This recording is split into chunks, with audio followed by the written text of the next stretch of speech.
JD. Ang kwentong ito ay hango sa totoong buhay. Mula ito sa isa nating kabayan na itago na lang natin sa pangalang Stan. Walang eksaktong taon. Iligan. Ayon kay Stan, may isang taon na ubod ng misteryoso. Gumagala sa lugar. Makisig ang pangangatawan. Nang mga panong ito, 16 pa lamang si Stan. Maraming nababahala sa taong gumagala. Palaging may tangkil na itak. Hindi basta itak. Mahaba. Malaki. Na parabang pangkatay ng tao. Pinaghihinalaan na isang rebelde kaya pinabantayan sa otoridad dahil kinakatakutan talaga ng mga tao. Pinatawag siya sa barangay. Pumunta naman ang binata sa lugar. Ang pangalan niya, si Mueblo. Wala naman akong ginagawang masama. Paano ako nakarating dito, sir? Kasalukuyang nasa barangay hall. Kaharap ang sangkatutak ng mga residente. Yun na nga ang problema, iho eh. Saan ka ba talaga nakatira? Ayon kasi sa mga narinig ko, palakad-lakad ka lang tapos may dala ka pang... Teka, ano ba yan? Itak ba yan o bolo? Natatakot sila maski ako, natatakot din, sobrang laki. Wika ni Kapitan Agus. Noon naman Diyan ako sa may burol nakatira, nag-uuling. May kaanak ko sa burol. Humingi ako ng pasensya kung natatakot sila sa akin. Kwan kasi sir, namatay yung asawa ko eh. Kaya ito, nag-iisa na lang. Buntis pa yun. Umalis na ako doon sa amin kasi wala na yung asawa ko, nakakaya na eh. Kung gusto nyo, samahan nyo ako sa burol eh, para makita nyo yung mga kaanak ko eh. Hindi, bale na ayos na yan. Wala ka na mga atraso eh. Okay dyan, narinig nyo naman yung sinabi ha. Nga pala, ano bang pangalan mo dong? Mueblo ano?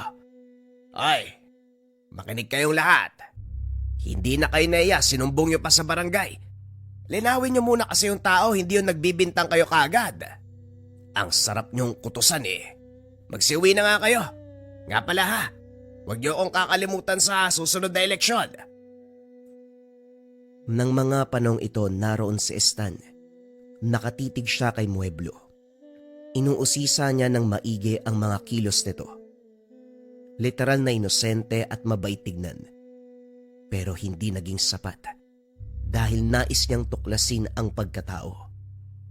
Ang naisip niyang paraan ay kaibiganin ito. Ora mismo pagkalabas ng Mueblo sa pasilidad, sinalubong siya ni Stan. Nginitian. Tinapik pa sa bisig at nagsalita. Eto talagang mga tao sa amin Kung ano-ano yung sinasabi. Palibasa walang ginagawa sa buhay kundi puro chismis na lang eh. Nga pala ako si Stan. Mueblo ang pangalan mo, di ba? Yung tirahan ko marapit dun sa burol na sinasabi mo. Doon lang sa may baba. Halika na, sabay na tayo pa uwi. Tumangulang si Mueblo.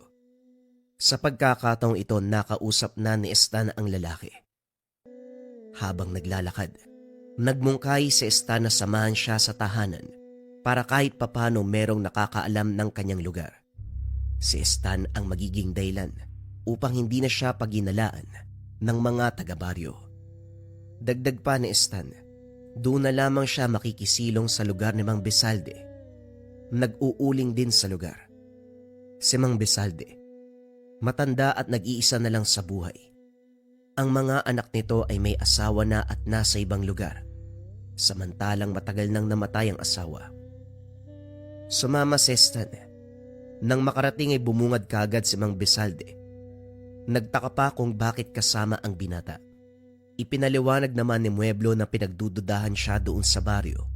Kaya naman sinama niya si Stan upang maging saksi na hindi siya masamang tao. Eto si Mueblo. Pamangkin ko talaga yan. Ako nga ang dahilan para dito na lang yan tumira. Kasi nga naiiya siya doon sa biyanan niya. Namatay na kasi ang asawa niya. Wika ni Mang Besalde. Kumpirmado. Hindi nga masamang tao si Mueblo. Tama din ang sinabi doon sa barangay. Yun lamang ang nais marinig ni Stan. Matapos nun ay nagpaalam na ang binata. Lumipas ang ilang mga araw. Wala na ang mga sabi-sabi. Tinuturing na si Mueblo sa lugar na isang residente. Kaso nga lang may isang kaganapan na nagpawindang sa buong baryo. 2 aswang ang natagpuang patay. Binalahura ang katawan nito. Nasa tabing ilog. Tadtad ng taga sa katawan. Napakapangit ng itsura. Wakwak ang buong katawan. Hanggang sa may nakakilala sa mga ito. Mga ahente umano ng lupa mula sa ibang lugar. Nagdududa ang ilan na baka nagpapanggap lang ang mga ito. Malaking katanungan kung sino ang pumaslang. At ang pinaka nakakapagtaka, wala umanong mga puso ang aswang. Biyak ang dibdib at bakante ang kinalalagyan ng puso. At sa noon ng mga bangkay, may hiwang hugis X sa sentro talaga ng noo at siguradong mapapansin. Ang kaganapang ito ay nakarating sa iba't ibang sityo. May isang tao pa doon na umamin na siya daw ang pumatay sa mga aswang. At dahil kilalang bantugan, madali lang daw sa kanyang patahin ang mga nilalang. Ang pangalan nito ay Jorio. Ayon kay Stan may kagaspangan ang pag-uugali. Pero naniniwala siya sa mga sinabi sapagkat may napatunayan na. Kaso nga lang may kumontra sa mga sinabi ni Jorio. Wala siya sa lugar nang mamatay ang aswang. Nung araw na yon kapitbahay mismo ang nakaalam na naroon ito sa may Marawi. Pagdadailan umano ni Jorio, hindi lang daw alam ng mga tao pero matagal niya nang sinusubaybayan ang mga ahente. Alam niyang aswang ang mga ito at siguradong mambibiktima sa lugar. Kaya naman binantayan niya. Hanggang sa dumating ang isang hapon. Sa may merkado nagpagala-gala si Stan. Sa hindi inaasahang pagkakataon nakita niya si Mueblo. Nakabanig de sombrero at tila may pinagmamasdan. Hindi mapapansin si Mueblo kung hindi mo titignan dahil nakatago lang ito sa gilid ng tindahan. Kumakain pa ng tinapay. Pasimpleng lumapit si Stan. Nasa likod siya ni Mueblo. Laking gulat niya nang bigla itong magsalita.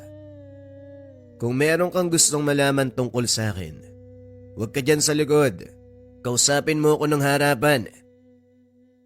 Gulat na gulat si Stan kung paano siyang naramdaman ni Mueblo.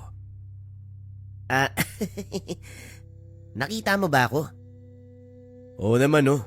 Diyan oh, sa salamin ng sasakyan kitang-kita ka. Akala ko naman kung ano na eh. Meron palang salamin. Pero ano bang ginagawa mo dito? Wala naman. Kumakain lang ako ng tinapay. Gusto mo? Humarap si Mueblo sa kanya at nag-abot ng tinapay. Pero tumanggi si Stan. Ngumiti lang si Mueblo. Naglakad na patungo sa maraming tao. Hindi na nagpaalam sa kanya. Bagaman sobrang ikli ng oras ng pagkakakilala nila, nanibago si Stan. Naging suplado si Mueblo. Kaya naman sinundan niya ito. Sa pagkakataong yon ay naging maingat siya. Anumang anggulo na posible siyang makita, iniiwasan niya. Hanggang sa nakita niya itong tumayo sa isang kanto. Ang gilid nun, tindahan ng kaanak ni Stan. Tirik ang araw pero may lilim sa lugar. Nakatitig sa Mueblo sa isang banda. Seryoso ang muka. Sinipat ng binata kung sino ang tinitignan ni Mueblo hanggang sa nakita niya si Jorio. Nasa kabilang kanto ito, nakikipag-inuman. Ang ingay nilang lahat. Sobra na ang tama ng alak. Titig na titig si Mueblo. Nagtataka naman si Stan kung bakit ganon ang ginagawa niya. Inobserba ang maigi dahil baka hindi si Jorio ang tinitignan. Ilang sandali pa tumawid si Jorio at naglakad patawid ng kalsada. Sinundan ng tanaw ni Mueblo. Kumpirmado. Si Jorio nga ang tinitignan nito. Hindi lumapit si Stan. Minabuti niya noong masdan lamang si Mueblo. Hanggang sa ilang segundo pa. Umalis na ito at nagtungo sa palayan. May mahabang kalye sa lugar. makikita sa malayo ang palayan. Hindi na sumunod pa si Stan. Umuwi na lamang ng tahanan. Nanindig ang balahibo ni Stan. Pagkarating malapit sa kanila, nakita niya si Mueblo na nakatambay sa gilid ng daan. Nakaupo si Mueblo sa gibang kamalig. Umarteng normal si Stan, pero sa kanyang isipan ay maraming katanungan. Paanong nakarating si Mueblo ng ganong kadali? Paano ito nauna sa kanya? Salungat ang direksyon na kanilang dinaanan. Nang matapat siya kay Mueblo ay bigla itong nagsalita. Iba ang aura ni Mueblo. Ano bang problema mo sa akin, Stan? Sinusundan mo ko. Pinagmamasdan mo ko at pinag-aaralan. Ano bang kailangan kong gawin para mapanatag ka? Diretsuin mo ko. Nanlamig ang buong katawan ni Stan sa mga narinig. Labis na takot ang naramdaman. Nakaumang ang kamay ni Mueblo sa hawakan ng mahabang itak. Wala naman. May napansin lang kasi ko. Pasensya ka na. Matanong ko lang, bakit ka nakatitig kay Jorio? Umamin na lamang si Stan sa kanyang ginawa. Wala nang pagpipilian. Alam na ni Mueblo ang kanyang ginagawa. Hindi kagad nakapagsalita si Mueblo. Tumitig sa malayo at mahahalatang nag-iisip ng malalim. Muling tumingin kay Stan. Nagudyat ng tango. Ang sabi nito ay sumunod sa kanya ang binata. Teka, saan naman tayo pupunta? Basta, sumama ka na lang. Ang dami mong tanong. Binagtas nila ang daanan kung saan sobrang sukal. Walang bakas ng landas. Mga nakaharang na baging at sanga lamang ang naroon. Kating-katiman si Stan. Marami umanong anipay.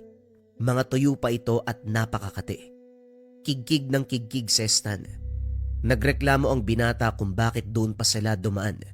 Nagulat siya sa sinagot ni Mueblo. Kung sakaling meron kang mamatyagan, kung meron kang susundan, huwag kang dadaan sa normal na dinadaanan ng mga tao. Doon ka sa masukal para hindi ka makita kaagad. Markado ko ang lugar na ito. Dito ako madalas dumadaan. Ako lang mag-isa palagi. Ngayon lang ako nagsama dahil napakapilyo mo. Iwasan mong humakbang sa kanan. Kapag nagkamali ka, siguradong pupulutin ka talaga sa ibaba. Hindi nakapagsalita kagad si Stan. Dahil kung titignan ng paligid, imposibleng madaanan ito. Napakadelikado. Isang mali lamang malalaglag ka sa ibaba. Napakalalim ng bangin. Ang gulo mong kausap. Ang sabi mo dito ka dumadaan.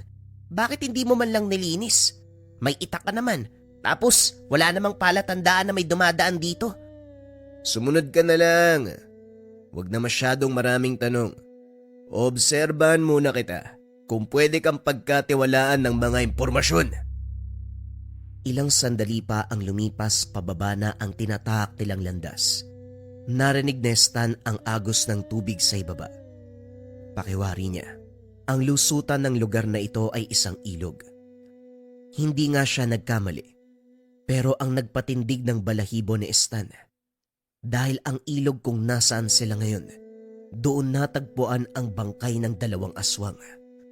Nakarating sila sa lugar ng sobrang bilis. Malayo ang ilog dahil nasa kabilang baryo.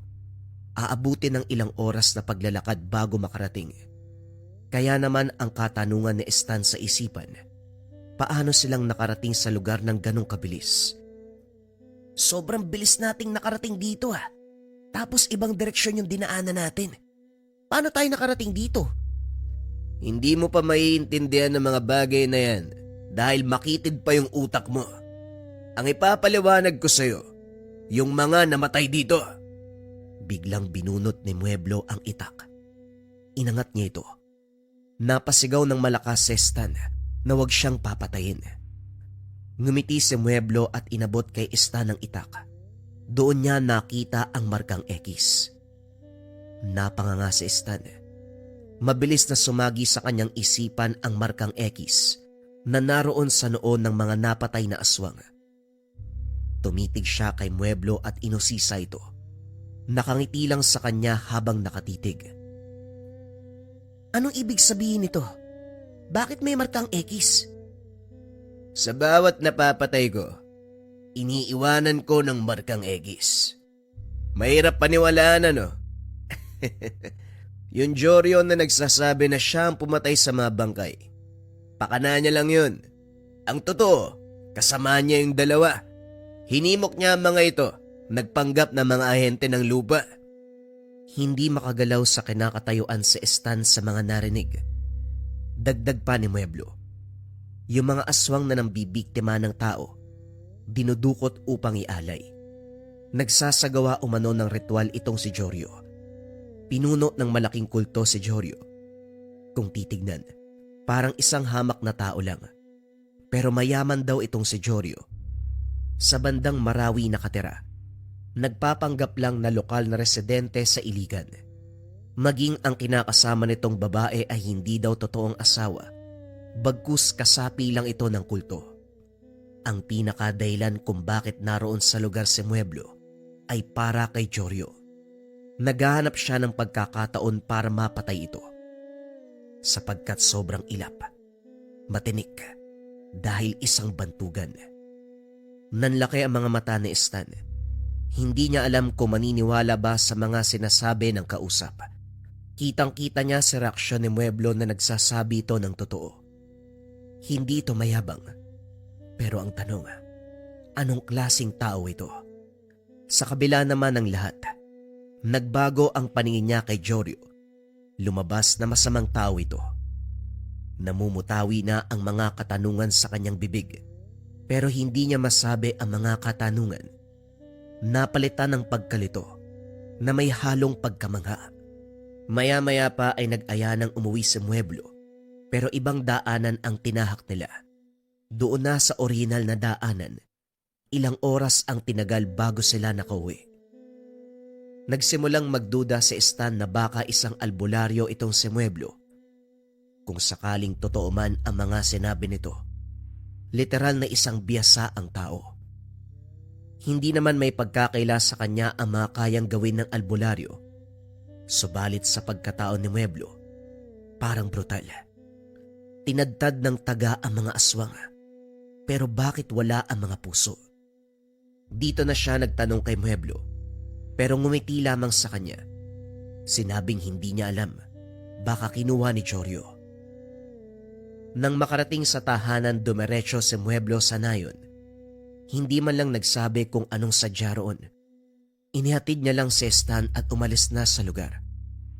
Susundan sana ng binata, pero nag-aalangan ito. Alam niyang mararamdaman siya ni Mueblo, baka mainis at mabigwasan siya. Batid niya na may palihim na hakbang si Mueblo at hindi ito pwedeng kulitin. Napakaselan, hindi naman mawala ang pananabik sa panig ni Stan. Naglalaro sa kanyang isipan kung paanong papatay ng Mueblo ang isang bantugan at pinuno pa ng kulto. Kinagabihan habang nasa bahay si Stan, nakarinig siya ng kakaibang alulong ng aso, nakakakilabot, nakakapanindig balahibo. Nasa may likuran nito banda, sa liblib at sobrang sukal. Itong bahay nila Stan, karaniwang tahanan na makikita sa bukid. Isang palapag na nakaangat ang sahig sa lupa. May beranda. Dalawa ang beranda at nasa likod ang isa. Kasama niya si Tatay Berting at Nanay Linda sa lugar. Pumunta ang mga ito sa kusina.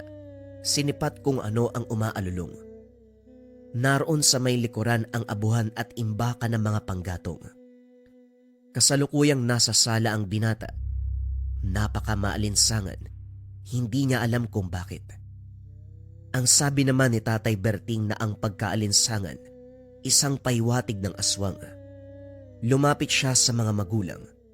Bumaba si Tatay Berting at bitbit ang itak. Bababa din sana si Stan, kaso nga lang inabisuan siya ng ama. Ang sabi wag daw bababa dahil merong aswang.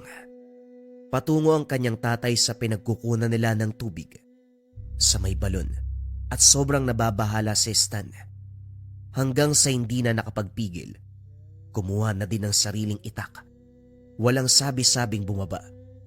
Kahit sigawan pa ng kanyang ina, hindi nakinig ang binata. Inangat ni Tatay Berting ang kamay na ibig sabihin huwag gagalaw si Stan. Kitang-kita ng binata, nakatitig sa isang banda ang padre de pamilya. Ilang sandali pa nakarinig sila ng malakas na kalabog.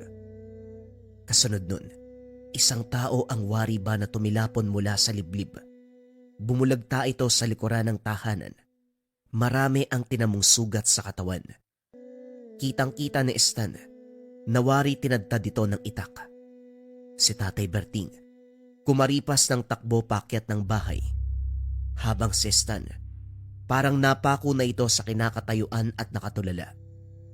May lumabas mula sa masukal na sagingan. Nakakawindang ang itsura. Isang tao na may ulo ng malaking aso, makapal ang balahibo at may bitbit na mahabang itak. Dito na kumaripas ng takbo sa tahanan si Stan. Pumasok sa loob at sinara ang pintuan. Sumilip siya sa may bintana. Lumapit ang nilalang doon sa nakahandusay na bangkay. Gamit ang malaking itak, nilagyan ng X ang noon nito. Napapitlag si Stan. Kagad pumasok sa isipan na baka ito si Mueblo. Hindi man sigurado pero malakas ang pakiramdam. Lalo na ang itak na pamilyar pa sa kanya. Yung haba ng talim, yung kulay nito, at ang hawakan. Parehong-pareho sa pagmamay-ari ni Mueblo. Kagad pumasok sa kanyang isipan na hindi albularyo si Mueblo kung hindi isang aswang. Iniwanan ng nilalang ang bangkay. Ilang sandali pa sinuri ito nila Stan. Tao kung titignan ng itsura, pero pangit ang muka. Pinaghalong kambing at daga. May ngipin na kulay itim na parang sira-sira, pero lahat ng ito ay matutulis. Aswang ang pinaslang ni Mueblo, pero bakit naroon sa kanilang lugar? Ito ang naglalaro na tanong sa isipan ng binata. Ito namang si Tatay Berting. Kagad na umalis at pinagbigay alam ang nangyari. Maraming taong dumagsa. Kabi-kabila ang mga katanungan. Pinatay daw ng aswang na may bitbit na itak, batay sa pagsasalaysay ni Tatay Berting. Pero itong si Stan, nanatiling tikom ang bibig. Ngayon alam niya na kung sino ba talaga si Mueblo, subalit kailangan niyang itago ang pagkatao nito. Inabot ng umaga. Hanggang sa hindi inaasahang pagkakataon, dumating si Mueblo sa lugar. Ang reaksyon nito ay walang pinagkaiba sa mga pangkaraniwang residente doon sa lugar. Nagtanong pa siya kay Stan kung nakita ba nito ang kaganapan. Hindi kagad nakapagsalita si Stan. Bagaman sobrang inosente ng presensya ni Mueblo, halata na merong tinatago. Sinabi ni Stan na kung pwede ba silang mag-usap dalawa. Dito niya nakita ang kakaibang ngiti ni Mueblo. Bakit hindi? Halika, doon tayo. Pagkarating nila sa ilalim ng puno ng mangga, hindi pa nagsasalita si Stan. Nauna na si Mueblo. Humahanga ako sa iyo, Kutong Lupa. Nagtitiwala na ako. Yung aswang kayo ang balak biktimahin. Umaaligid sa tahanan ninyo maraming beses na. Wala kasi kayong kalapit na kapitbahay, kaya pabor na pabor sa mga aswang. Nang malaman kong merong bakas, gabi-gabi ako nagbabantay. Gwardyado kang pisot ka. Sabi ko na nga ba ikaw yung kagabi? Aswang ka pala. Nakakatakot ka naman. Pero bakit iba yung itsura mo kumpara sa aswang na pinatay mo? Bakit parang mas pangit ka? Niligtas ka na, nanlalait ka ba? Sa buong Mindanao, 4 na lang kami dito. 2 sa Dapitan, 1 sa may Cotabato, at ako naman dito sa may Osamis. 1 akong gabuna na ubanin. Ako lang ang may kakayahan na humawak ng sinumpang itak na ito, na may hawakan na dignom na sinukuan. Ang totoo, ako ang pumapatay sa mga katulad kong pasaway nung kabataan ko ba. Pero nagbago na ako dahil nagkaroon ng asawa. Pinatay ang asawa kong buntis at grupo ni Jorio ang may gawa nun. Napanganga si Stan. Manghang-mangha siya kahit natatakot. Nagpatuloy sa pagsasalita si Mueblo.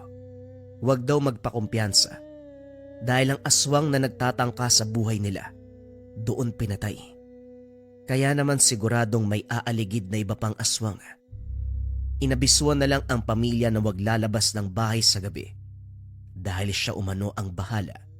Mas maganda kung magiging maingat dahil mahati lang ang atensyon ni Mueblo. Matapos makapagsalita ay umalis na si Mueblo. Napailing na lang si Stan. Hindi niya lubos akalain na isang halimaw si Mueblo. Marami pang tao sa kanila kaya hindi umalis si Stan. May lakad dapat ito dahil nga kinakailangang ipastol ang alagang baka. Kakasilang pa lamang ng araw dumating na ang kinauukulan. Kinuha ang bangkay. Pero bago mangyari ang bagay, may investigasyon, pagtatanong sa kaganapan. Pagkaalis sa mga tao, nakita ni Stan si Mang Bezalde. Naroon sa likod ng tahanan, may kung anong sinasaboy. Nagtaka ang binata kaya lumapit siya dito, pero kagaya ng nangyari kanina, hindi pa siya nakakapagsalita ay nauna na si Mang Bezalde. Alam mo na pala ang patungkol sa kanya. Hanggat maaari, huwag mong sasabihin kahit kanino hanggat hindi pa nauubos sa mga salot dito. Namumukod tangi siya. Isang gabunan na bihasa sa paggamit ng itak. Katangi-tanging gabunan na may dugong dibino. Matanong ko lang po, Mang Bezalde, ano po yung sinasaboy niyo? Apog, pambasag na mga marka dito. Wala ka kasing alam sa mga ganito eh. Tignan mo yung mga mata mo. Nagsiga ka nga lang, di naman uubra yan. O siya, etong apog na nilagay ko, pangpaasiwa din sa mga aswang na maaaring umaaligid dito. Puwat ng kaganapan, isa akong albularyo. Ako ang tagalinis sa mga nagawang hakbang ng gapunan. Pero babalikan ko lang yung sinabi ko ha. Wag mong kakalimutan. Kapag merong nagtanong kung bakit ako naparito, sabihin mo na lang magkaibigan tayo. Tumango na lang si Stan kahit wala masyadong naintindihan. Umalis na rin ang matanda. Dito niya lubos na napagtanto. Magkasabwat si Mang Bezalde at Mueblo. Mas lalo pang lumakas ang kuryosidad ng binata. Mas lalo niyang kinaibigan itong si Mueblo. Pero pagsapit ng gabi, may nangyari na naman. Hindi alulong ang narinig nila sa paligid ng bahay. Bagkus tunog ng malaking butiki. Umieko pa sa buong lugar. Anak ng pot naman oh, aswang na naman. Pero ibang aswang to, butiki. Kung hindi ako nagkakamali, tik-tik ang nasa paligid ng bahay natin. Teka, sandali nga't. Tay, wag kang lalabas. Meron pong nagsabi sa akin, hindi tayo pwedeng lumabas ng tahanan kapag merong nagpaparamdam na aswang. Di ba nga dito nangyari yung pagpatay kagabi? Hindi may pagkakaila na babantayan ng aswang yung lugar natin. Mabilis na umarang si Stan sa pintuan ng likod ng bahay. Naroon kasi ang tinig ng tiktik. Nagtanong ang tatay kung sino ang nagsabi. Ayon kay Stan, isang kilalang albularyo. Hindi na sumabat pa ang padre de pamilya. Subalit ang nanay niya noon, hindi napapanatag. Yakap-yakap pa ang Birheng Maria. Nagmumuni-muni.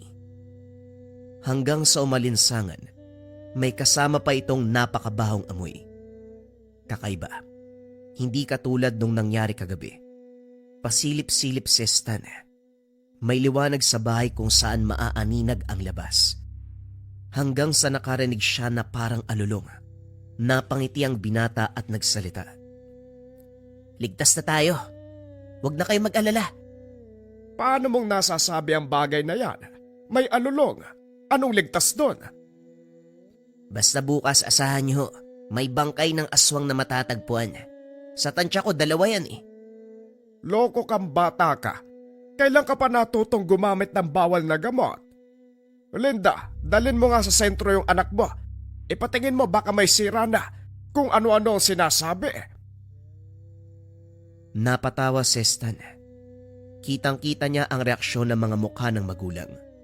Pero hindi nga nagkamali ang binata. Kinabukasan, 2 bangkay ng aswang ang natagpuan sa may liblib na banda.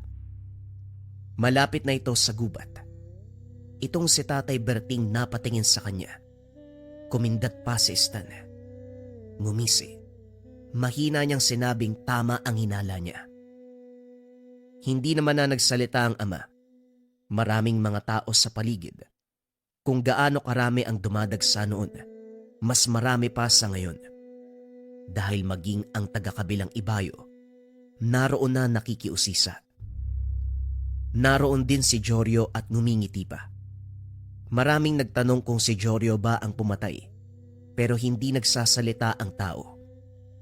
Bagaman nakangiti, mahahalata na parang may problema. Animoy walang tulog, ayon kay Stan. Pagsapit ng tanghali, pinuntahan ng binata ang bahay ni Mang Besalde. Wala doon si Mueblo. Si Mang Besalde lang ang bumungad sa kanya. Magkakasama kami kagabi. Gusto ko malinis kaagad nang hindi ako namamataan ng mga tao. Baka may magduda eh. Si Mueblo umalis. Mamaya pa ang balik ton. Ano bang pinunta mo? Bakit parang meron kang suliranin? Wala naman po. Gusto ko lang pong bumisita. Mang Besalde, parang gusto kong sumama. Pwede po ba yun? Ano bang ibig mong sabihin? Linawin mo nga. Kwan po ba gusto kong sumama sa inyo kapag papatayin yung mga alipores ni Jorio? Anong sinasabi mo? Sasama? Hibang ka ba? Ang sarap mong dagukan. Tama pala si Mueblo, makulit ka nga.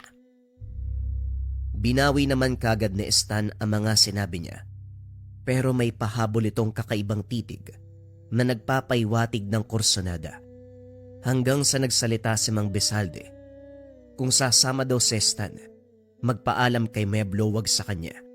Dahil si Mueblo talaga ang kumikilos. Habang nag-uusap ang dalawa, si Mueblo ay nasa malapit lang at nakikinig. Nakatago sa isang puno ng mulabe. Lumabas ito at lumapit. Habang nangyayari ang bagay na yun, nakatitig ng seryoso kay Stan. Hindi naman nakapagsalita ang binata, maging si Mang Besalde ay natahimik. Pumanik pa ito ng tahanan dahil naroon sila sa baba noon.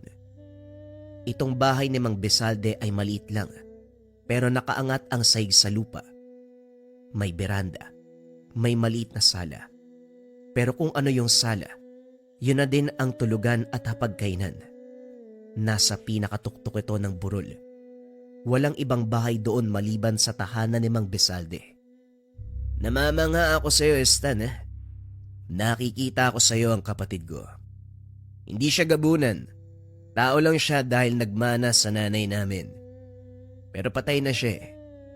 Alam mo ba kung anong kinamatay niya? Dahil sa pagsama sa akin. Walang problema sa akin kung sasama ka. Matapang ka eh. Yan ang gusto ko. Bibihira lang ang taong katulad mo. Tatanungin kita, handa ka bang mamatay? O kita mo na, hindi ka makapagsalita. Ano, isasama talaga kita. Para mas maging panatag ako, may makakasaksi sa lahat ng ginagawa ko. At may makakaalam sa pagiging alamat ko. Napaisip si Stan ng maigi. Nag-aalangan siya pero may tumutulak talaga sa kanya para malaman ang lahat patungkol kay Mueblo. Gusto niyang malaman kung paano itong pumatay at kumilos. Kung gaano kabiyasa sa itak habang nasaan yung aswang. Isa pa, nung mga panahon na nagtungo sila sa ilog ng napakabilis, gusto niyang malaman kung paano ito nangyari. O sige, sasama ako. Pero may mga kondisyon. Sasabihin mo sa akin ang mga nakakamanghang bagay sa'yo. Huwag ka rin mangiiwan, huwag kang manggugulat, at saka magsipilyo ka kung paminsan. Ang baho ng bibig mo eh. Walang yan tao to. Parang ako pa yung tagilid ngayon Parang ako pa yung nagpupumilit, may mga kondisyon ka pa. Bueno, natutuwa ako sa mga sinasabi mo. Sige, gagawin ko ang gusto mo pero may kondisyon din ako. Huwag kang tatakbong kabuti ka ha. Mamaya sumibat ka kapag natakot ka Yung tapang na nakikita ko ngayon, panindigan mo. Bukas, o hindi kaya naman sa makalawa, dadalaw na lang ako sa inyo.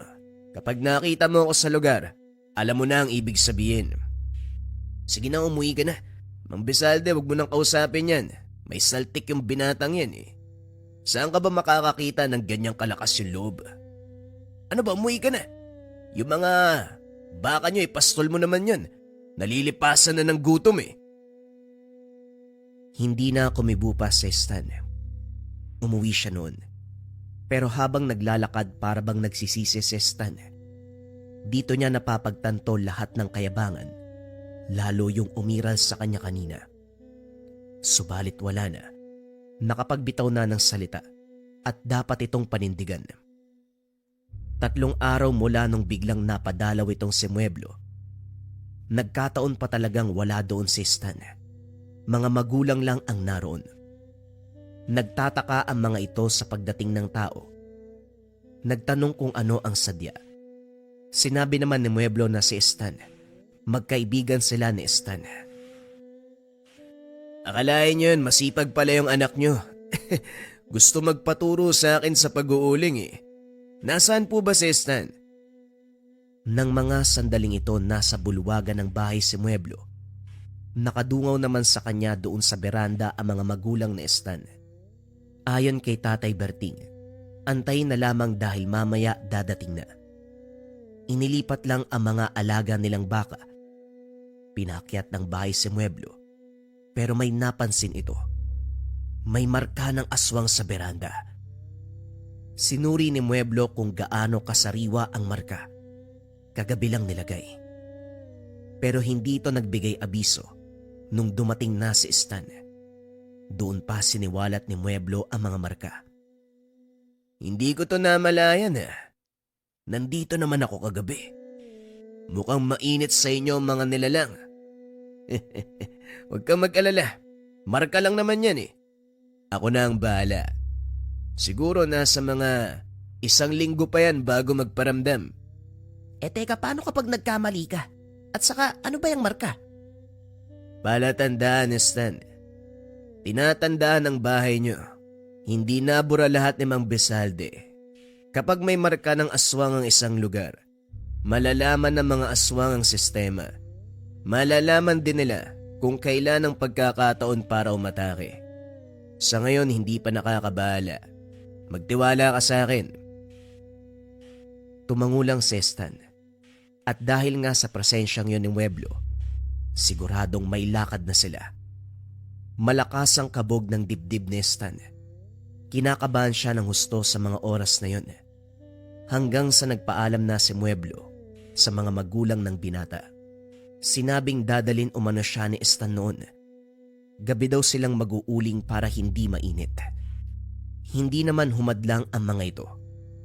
Umalis na sila. Habang naglalakad, inabot ni Mueblo ang itak kay Stan. Ang sabi ay kinakailangan daw ito ng binata. Ano man ang banta, walang sinasanto ang itak na ito. Lahat kapag tinamaan, kung hindi mamamatay magkakaroon ng malalang pinsala. Medyo gumaan ang pakiramdam ni Stan. Kahit papano ay meron siyang sandata. Nagtanong pa ito kung saan sila pupunta. Ayon naman kay Mueblo. Kung bibigyan tayo ng pagkakataon, itutumba natin si Jorio. Nagsasagawa ng ritual Tinamaan na nga ako ng mga talandro niya. Pero ang hindi niya alam, hindi ako tinatablan. Hindi niya alam na ang aswang na katulad ko ay isang purong dibino. Saan naman natin matatagpuan si Jorio? Hindi ko rin alam Magaling magtago. Wala din dun sa bahay na tinitirahan niya. Kasama pa yung aswang nakasapi lang pala ng kulto. Gagala tayo. Malalaman ko naman kung nasaan yan mamaya eh. Kung may mga aswang, naroon ang hayop na yon. Kaya maging alisto ka. Magbaon ka ng malaking tapang. Dahil kapag maliit yan, siguradong mamamatay ka kapag nagpakita sa'yo yung aswang. Ano ba? Umayos ka nga. Huwag ka masyadong magpakumpiyansa dyan sa itak. Ayusin mo yung hawak dyan. Hindi kasi nakahawak si Jorio sa tali na nakaugnay sa taluban. Nahuhubara na ang itak.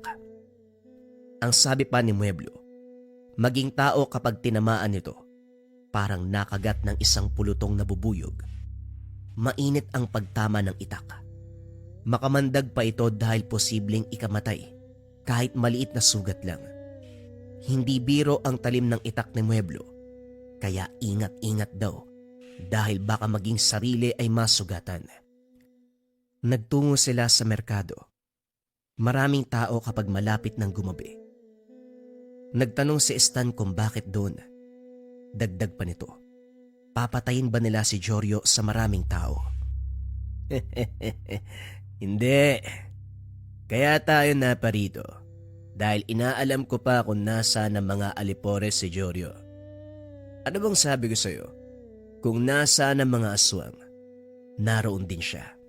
Sandamukal na aswang ang nasa panig niya dahil lalong nanganganib ang buhay niya sa akin. Bagaman may pinapakawalan siyang talandro na tumatama, hindi niya ako kilala sa personal. Hanggang sa mga naiwang bakas lang siya bumabatay. Mga bakas na hindi nabura ni Mang Besalde. Dito ka lang, tignan mo kung saan ako tutungo. Kung sino ang lalapitan ko. Aswang yan. Wika ni Mueblo.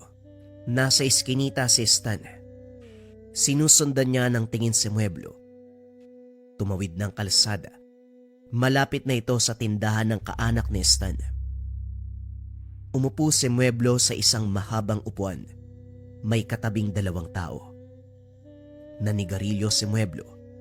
Sabay titig kay Stan. Itong sigarilyo, sinalon ng kamay ni Mueblo ang abo. Sabay tapik sa isang tao. Parang wala lang ang kaganapan. Tapik na hindi kapansin-pansin. Bumalik na ito sa pwesto ni Stan. Ang sabi namarka niya ang isang aswang. Yung 2 nakaupo. Mga aswang na nagkukunwaring mga ngalakal. Aantayin lang nilang umalis at saka susundan. Nagtanong naman si Stan kung paano kapag biglang nawala ang mga ito. Meron silang marka sa akin. Kahit saan yan magpunta, siguradong malalaman ko. Yung agyo ng sigarilyo, marka yun? Oo, pero may kasamang orasyon. Mas mabisa ang abo kapag minarkahan. Mabisa din ito sa pagtanggal ng marka. Kung minsan, ito ang ginagamit ni Mang Besalde, pero umaasa talaga siya sa apog. Abo din naman kasi yun. Sipitin mo lang sa kilikili mo ang itak. Mahaba naman ang galamay mo eh. Baka kung ano pang masabi ng mga tao kapag nakita sa'yo yan. Sinunod ito ni Stan hanggang sa nakita niyang naglalakad na ang 2 tao. Kapwa ito na nasa hustong edad.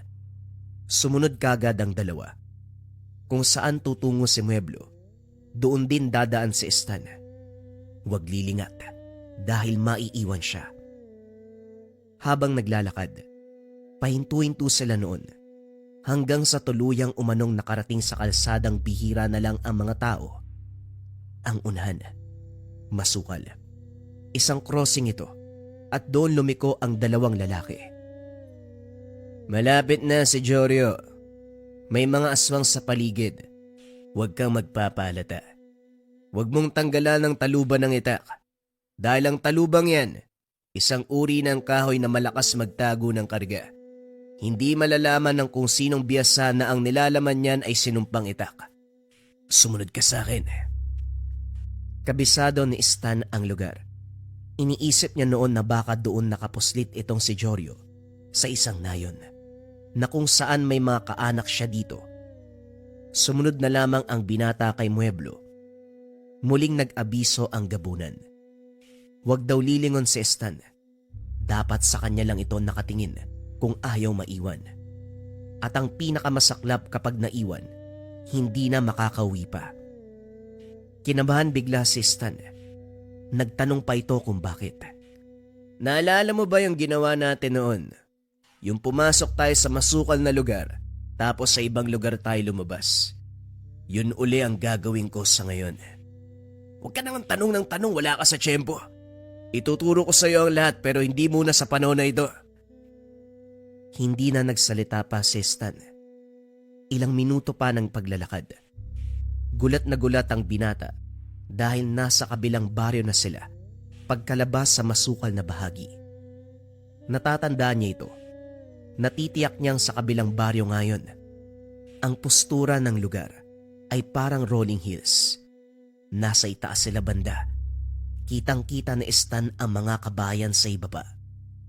Salungat ito sa tinahak nilang landas. Patungo kasi silang kanluran. Pero ngayon nasa timog sila lumabas. Napakamot siya sa ulo. Magtatanong sana siya. Kaso nga lang. Sa kaliwa, merong aswang. Naramdaman ka.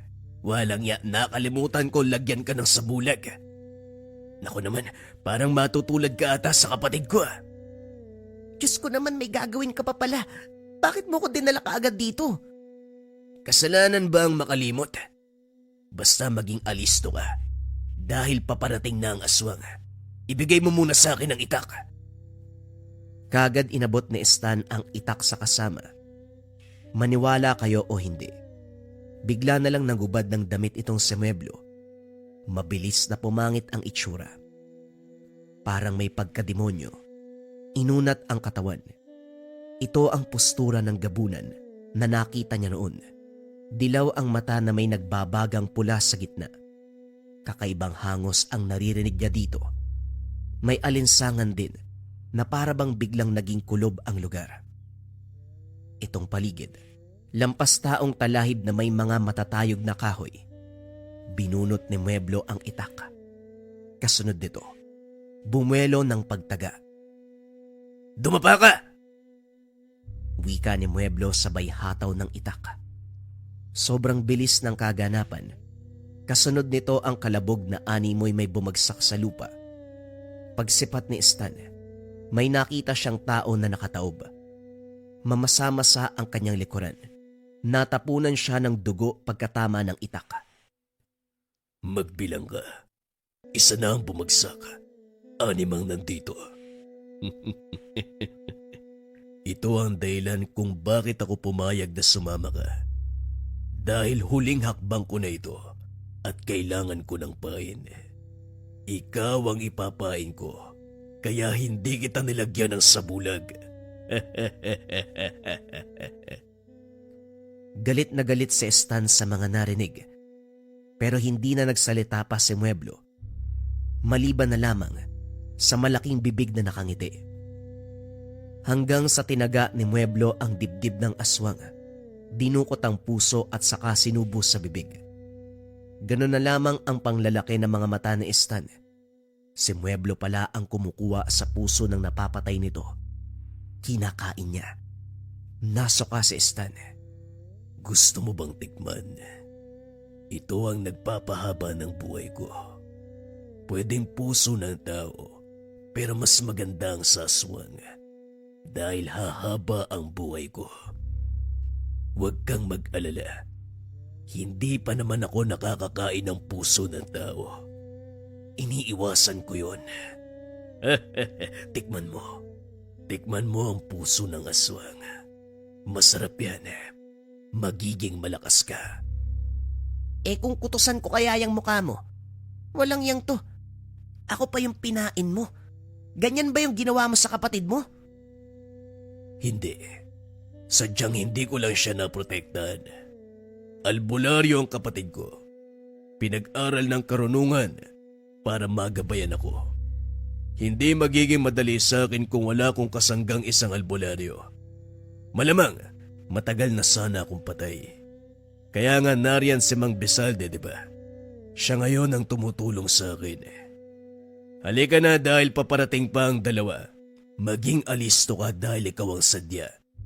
Hindi ako mahihirapan ito Dahil lalapit sila ng kusa. Nataranta si Stan. Hindi magkawari ang binata. Parang gusto niya noong tumakbo. Hanggang sa naglakad ng kalmado si Mueblo, bigla nitong tinaga ang mga damo. Maniwala kayo o hindi, may umungol. Kasabay noon ang paglitaw ng isang aswang. Nakatayo lang ang aswang nang hindi niya nakita. Nasilayan niya lang yon ng taga-ina ni Mueblo. Hindi pa ito natapos. May aswang na biglang tumungtong sa sanga ng isang puno. Sabay lundag patungo kay Stan. Pero bago pa man makarating sa kanya, humiwalay na ang ulo sa katawan. Ito na yung ikatlong hayop. Mag-abiso ka naman kung saan manggagaling. Sa akin pa talaga patungo. Mali mo, hindi ko mailagan. Ano bang sinabi ko sa'yo? Ikaw ang pain, hindi ba? Malamang sa'yo tutungo. Pero wag kang mag-alala. Ni katiting na haplos hindi mangyayari sa'yo. Matatamaan ka lang nila pero wala ng buhay ang mga yan. Maging alisto ka. Bumangon ka dyan na makapagpahinga na ako. Nakakapagod ang ginagawa ko. Dalian mo! Sandali lang sa kapupot. Walang niya iniwan ako. Huy! Sumuot si Mueblo sa damuhan at naglaho. Mabilis na sumunod si Stan. Napamura ang binata. Dahil ang das na sinundan niya, may punong nakaharang. Aray ko. Buisit tong Mueblo na to. Lintik ka talagang asong ganising ka. Dalian mong pisot ka, nandito ko! Parang daga si Stan. Imbis na tumakbo, gumapang na lang ito. Madilim at masukal. Ilang sandali pa nakarating na siya sa maisan, kung saan naman maraming bahay sa unahan. Napamura ang binata. Hindi niya makita si Mueblo, pero bigla na lang may humawak sa kanyang batok. Dahan-dahan siyang inangat. Bakit ka ba gumagapang? Napakabagal mong kumilos. Nandito na tayo. Nakikita mo ba ang bahay na yan? Nariyan si Jorio. 3 pang aswang ang kailangang patayin bago kami magtagisan ng lakas si Jorio. Paanong hindi ako gagapang wala namang matinong daanan? At saka, bakit nasa baba tayo kagad? Kanina lang nasa taas tayo Yan ang sekreto ng mga gabunan. Sinadya kong lagyan ng marka nang sa ganon hindi ka mawala sa paligid ko. Kung saan ako tutungo, doon din tayo magkikita. Umayos ka na nga dyan. Naduduwag ka na ba? May palapit na aswang. Ito ang ikatlo. Nagpapalipad na din ng orasyon si Jorio. Walang panama ito sa kanya, maging kay Stan.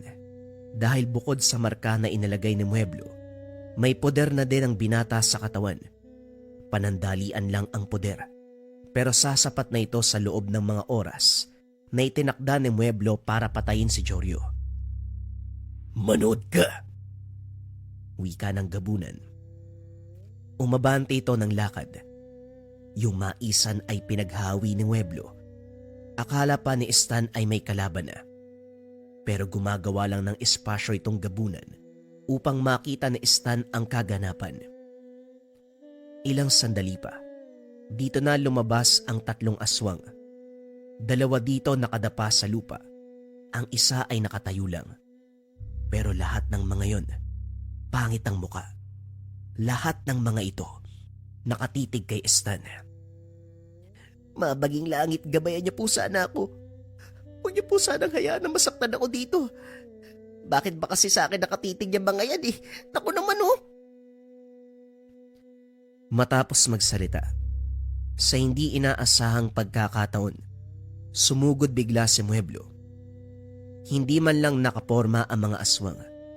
Mabilis ang kilos si Mueblo. Pinagtataga niya ang mga kalaban.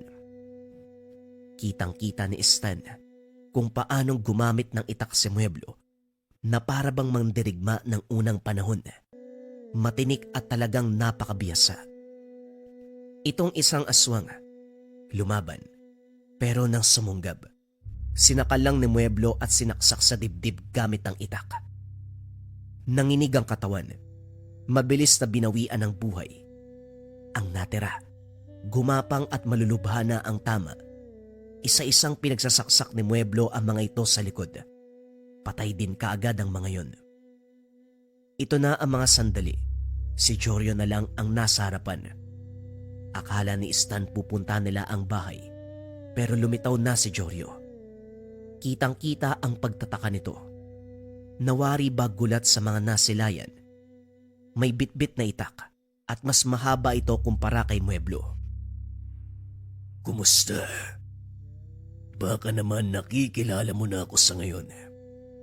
Natatandaan mo ba yung buntis sa pinatay mo? Doon sa bukira ng Osamis. Kung may natatandaan ka, asawa ko ang pinatay mo. Kung sakaling naroon ako nang mangyari ang kaganapan, siguradong ubos kayo sa akin. Sinasabi ko na nga ba, itong gumagalang misteryosong tao, nagpapanggap na mag-uuling, yon ang pumapatay sa mga tauhan ko. Oo, natatandaan ko. Uubusin kami. Sa tingin mo ba magagawa mo ang bagay na yon? Alam mo ba kung anong uri ako? Mangmang ka ba o bulag? Isa-isa na kayong nauubos. Pero ikaw ang pinakapakay ko. Kapag napatay kita, ayos na ako. Umatake si Jorio. Nakakapangilabot ang paghataw ng itak. Kitang-kita ni Stan. Sobrang lakas. Mabuti na lang nakailag si Mueblo. Bumaon ang itak sa lupa. Sinundan kaagad ang mga atake. Nasasalag ni Mueblo gamit ang itak. Hanggang sa gumaganti na ito. Parang patas lang. Subalit kapansin-pansin umano sa mukha ni Jorio na parabang napapagod na. Si Mueblo kasi, hindi man lang nabawasan ng pilis. May halin tulad ito sa tagaan ng mga biyasa sa itak. Atras, ilag, dapa, gulong at ganti. Wala pang nakakapatama hanggang sa tumingin daw bigla si Mueblo kay Stan. Ngumisi ito. Biglang lundag patungo kay Jorio. Tinaga ni Mueblo si Jorio. Naganda ng pagsalag, pero binago ni Mueblo ang pagkatake. Pagkalapat ng mga paa sa lupa, kumabig sa gilid at sa bewang pinatamaan si Jorio. Natulala na lamang ito ng tamaan ng itak. Biglang lumuhod si Jorio. Nakatukod ang sandata sa lupa. Lumapit si Mueblo. Pinugutan ng ulo ang pinuno ng kulto. Napapikit na lang si Stan. Gumulong ang ulo nito sa lupa. Halika na. Umuwi na tayo. Wika ni Mueblo. Dahan-dahan itong nagbalik sa anyong tao. Hindi naman nakakibo si Stan. Kalmado lang ang paglalakad. Bumalik sila sa lugar kung saan hinubad ni Mueblo ang damit. Nagsuot ng damit si Mueblo at sa maniwala kayo o hindi, nung pumasok sila ng napakasukal, ang bilis nakabalik sa lugar nila. Doon mismo sa bulwagan ng bahay nila Stan. Para bang mababaliw si Stan. Ang masaklap. Diretso pa ang lakad ni Mueblo ni hindi man lang kumikibo. Iniwan na lang doon si Stan. Nakatulala. Hindi malaman ang gagawin. Nang makabalik sa ulirat, nagtungo si Stan sa may balon at naligo. Basang-basa siya ng dugo. Nakita ng mga magulang at sabi pa ni Tatay Berting, akala bukas pa ang uwi nito. Ayon man kay Stan, maagang natapos ang pag-uuling. Kinabukasan umugong ang balita. Maraming patay na natagpuan sa kabilang baryo. Isa dito ay si Jorio, habang karamihan ay aswang. Ayon sa kumalat na chismis, baka tinugis ni Jorio ang mga aswang at dahil nga sa dami nito, hindi kinaya ni Jorio kaya namatay. Natatawa na lamang si Stan. Walang kaalam-alam ang mga tao na iisang grupo lang ang mga labi. Walang nakakaalam na ang pumaslang sa mga ito ay si Mueblo. Mangmang ang mga residente. Ang dating inakala nilang masamang tao, ito pala ang tagapagligtas ng lugar. Pinunta ni Stan ang bahay ni Mang Besalde. Matanda na lamang ang naabutan niya doon. Ayon dito, umuwi na daw si Mueblo. Tapos na ang trabaho sa lugar. Nagpapasalamat ang gabunan sa binata. Pasensya na umano at ginawa pa siyang pamain. At bilang kapalit sa ginawa kay Stan, may regalo si Mueblo. Pumasok sa loob ng bahay ang matanda. Pagkalabas ay bitbit nito ang itak. Ito, pinapabigay niya sa'yo. Hindi niya na daw gagamitin. Sa ngayon hindi ko alam kung saan siya nagpunta. Hindi ako naniniwala na umuwi. Wala na siyang uuwian. Malamang nagtungo lang yon sa kauri niyang gabunan. Ingatan mo ito, Stan. Pumunta ka rin dito para maturuan kita ng karunungan.